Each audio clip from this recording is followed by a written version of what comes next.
Welcome back to another video. It's your boy Aspect Ratios here, and I'm gonna throw down some smack talk on this brand new Mac Pro. But first, that's it. I don't have anything else. Alright, so Apple released a new Mac Pro today. It's an interesting looking device, but I kind of think that it's a little bit irrelevant, but I'm going to give all of my thoughts about it starting now. Let's start with the positives of the device. So the positives are that Apple finally upgraded their Mac Pro device, and they paid homage to the old Mac Pro design. It's essentially a mini cheese grater with a terrible new look, but we'll talk about that near the end. The biggest positives are going to be the raw power that real professionals will need. Somebody like myself would never ever need a device like this, and people making YouTube videos, I'm sure you'll see reviews on them, but really the new Mac Pro is nothing more than a device for people that have these massive businesses built on it. Companies like Pixar, companies like Disney, companies like Nickelodeon that uses huge computers to render out their animation films and animation TV shows.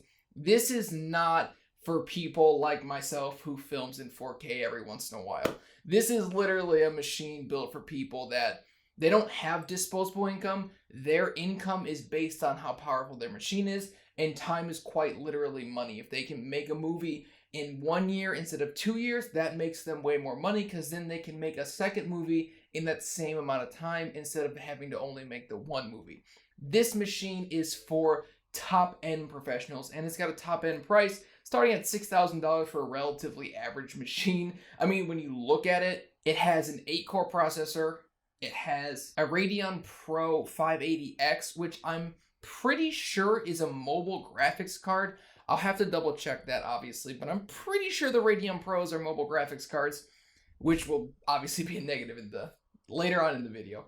And then it comes with 32 gigabytes of RAM and 256 gigabytes of storage, although there are expansion slots for PCIe cards, but the expansion slots are super weird, so a lot of them are double expansion slots, but we'll talk about that later. The next pro is the fact that Apple has updated pretty much every single one of their Macs in the last 8 months, going all the way back to about October of last year, when they updated the Mac Mini, the MacBook Air. They just recently updated the MacBook Pros, the iMacs, what else? The new Mac Pro.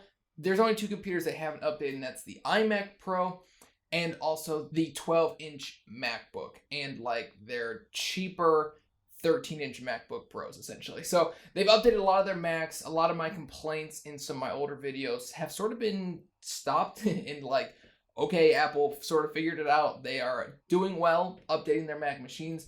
They're updating them pretty consistently and often, and it's really cool to see, actually. But this Mac Pro is just irrelevant. I mean, other than the fact that they've upgraded the machines and that it's a new machine that looks okay, there's no real positives about it. Like, yeah, they introduced PCIe slots, but like when you look at, I'm starting the negatives now, but when you look at their new monitor, which is ridiculous and one of the ugliest things I've ever seen. First of all, the port placement on the back of it is so stupid.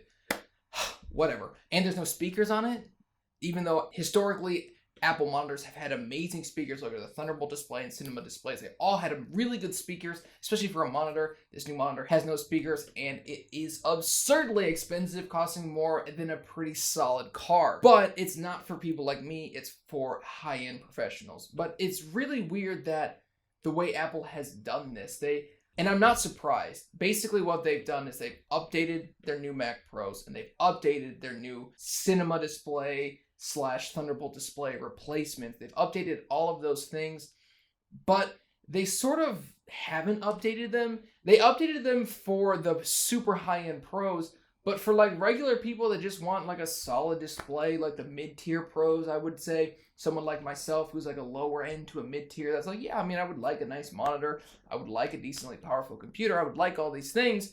Apple has sort of just left those people in the dust. And not that there isn't support for those people. Obviously, you can get LG's ultrafine monitors, but there's nothing from Apple to buy from them that's a monitor. So the monitor is a little bit disappointing. And now let's talk mainly about the Mac Pro. The Mac Pro is a Thunderbolt machine, and it connects to the monitors with Thunderbolt. Now, Thunderbolt is not available on any graphics card, essentially. It is an Intel technology, so to have it built into a graphics card means that Intel and that company have to work together to produce a graphics card that then implement Thunderbolt.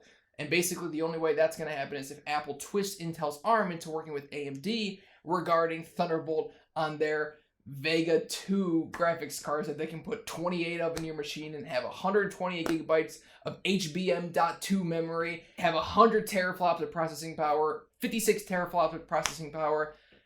The Mac Pro, once you start to really look at it, looking at the starting price and looking at what it's going to offer normal people is super irrelevant. It's a cool thing that they updated. I'm happy they updated it.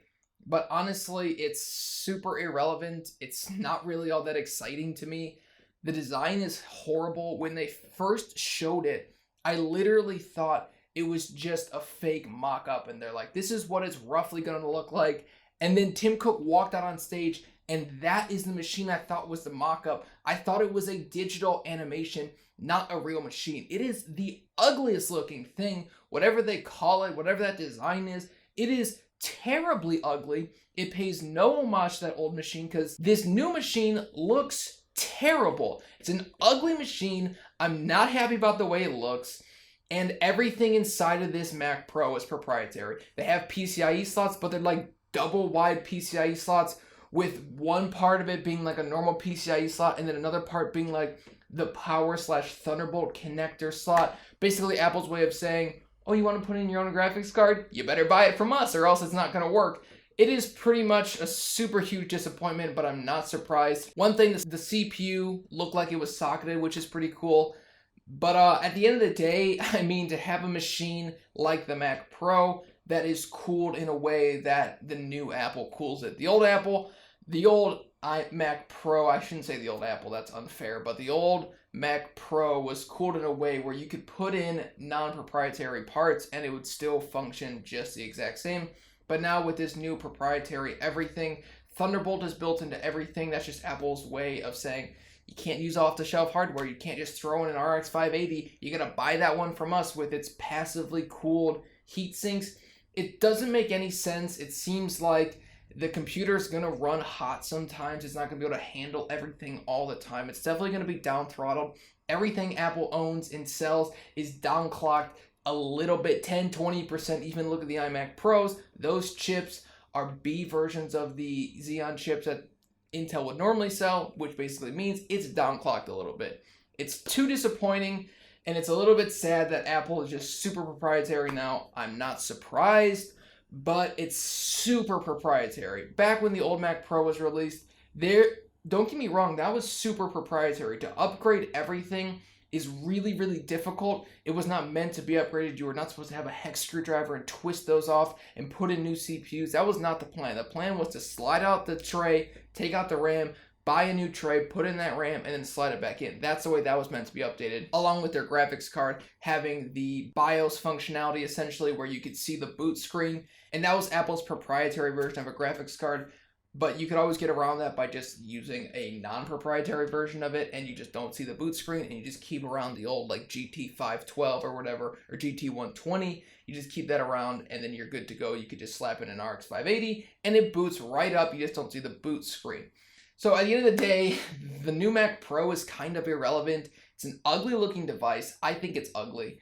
I'm not really that happy about it. Not that I'm mad. I'm happy that they made it and happy that it's available, but it's a really interestingly weird device. It's super, super locked down. So in the future, it's not going to be one of those cool devices you can buy in 5-10 years where people are selling them for like a tenth of the price that they bought them for, like the old Mac Pros and even the old Mac Pros. But at the end of the day, it's what Apple had to do. I'm not surprised they did it this way. I thought there was going to be more stacking modularity and not like the old Mac Pro case and then everything sort of slides in. It's pretty cool. I mean, it's a powerful machine. Again, it's not that relevant to everybody. I mean, there's like probably only a couple thousand people that would actually need this machine and that are actually going to buy it and that can actually afford it. It's really just going to be companies buying these machines. These are not meant for people. These are not meant for consumers. They're meant for just big companies. So honestly, the new Mac Pro is irrelevant. The new displays are ridiculous and ugly. $1,000 for a stand. with very minimal functionality, I might add. Literally, it tilts a little bit and it sort of moves up and down a handful of inches. What kind of garbage is that? Although that's pretty cool because they have that new design in that hinge, which means in the future iMacs may be using that. But at the end of the day, I'm super unimpressed with everything Apple showed us today. Not that it's not impressive what they're able to do, 28 cores, 56 teraflops of processing power, 1.4 terabytes of RAM, and then 1.4 kilowatts of power in their power supply. It's all like really cool. It's high spec numbers and stuff. But at the end of the day, it's super irrelevant for people like you and people like me that actually need a computer on a day-to-day basis. You don't need something that can literally render 17 videos of 8K in 4 seconds. It's just not how it is. I'm Scott with Techno Eclipse. Thank you for watching the video. I will be live streaming tonight in about an hour after this goes live, hopefully around 8:30, between 8:30 and 9. That's called ASMR from, what did I call myself? Aspect ratios. All right, peace out.